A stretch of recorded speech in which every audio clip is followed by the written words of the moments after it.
மோடி வர்றாருன்னு கங்கை கொண்ட சோழபுரமே வேற மாதிரி மாறிட்டு இருக்குங்க. வர ஜூலை 27 கங்கை கொண்ட சோழபுரம் கோயிலுக்கு நம்ம நாட்டோட பிரதமர் மோடி வராரு. அதை பத்தின அப்டேட்ல நம்ம பார்க்கலாம் வாங்க.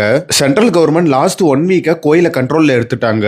கோயிலை சுத்தியும் நிறைய மாற்றங்கள் பண்ணிட்டு இருக்காங்க.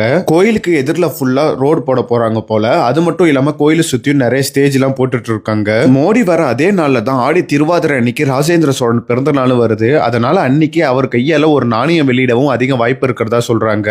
கோயிலை சுத்தியும் நிறைய பெட்டியா இருந்தது. என்னன்னு போய் பார்த்தா எல்லாமே ஃபோக்கஸ் லைட்டுங்க. கோயிலை பார்த்தவர் சுத்திலும் லைட் வச்சிருக்காங்க. அங்கங்க டெக்கரேஷன் பண்ண சூப்பரா லைட்டிங் பண்ணிட்டு இருக்காங்க. இதெல்லாம் பார்க்கும்போது கோயில் தங்க மாளிகை போல இருக்க போதுன்னு தான் தோணுது. அதுக்காண்டி வெயிட் பண்ணி பார்ப்போம். கோயில்ல அங்கங்க பெயிண்டிங் ஒர்க் நிறைய வேலைகள் எல்லாம் போயிட்டு இருக்கு. ஏன்னா நிறைய அதிகாரிகள் வர போறாங்க. மோடியே வந்து சிவனை தரிசனம் பண்ண அதிக வாய்ப்பு இருக்கு. கங்கையை வென்று கங்கை கொண்ட சோழபுரம் கோயிலை கட்ட தொடங்கி 1000 ஆண்டுகள் ஆக போதுங்க. அதை முன்னிட்டு இந்த விழா நடக்க போகுது. இசைஞானி இளையராஜா கச்சேரியும் மற்றும் பல்வேறு நிகழ்ச்சிகளும் நடக்க போது. பிரதமர் மோடி கிட்ட திருச்சி விமான நிலையத்துக்கு ராஜேந்திர சோழன் பெயர் வைக்கணும்னு நிறைய பேர் கோரிக்கை வச்சிருக்காங்க. நம்ம மன்னருக்கு பெருமை சேர்க்க மோடி வராரு. என்ன மாதிரியான விஷயங்கள்லாம் நடக்க போகுதுன்னு வெயிட் பண்ணி பார்க்கலாங்க.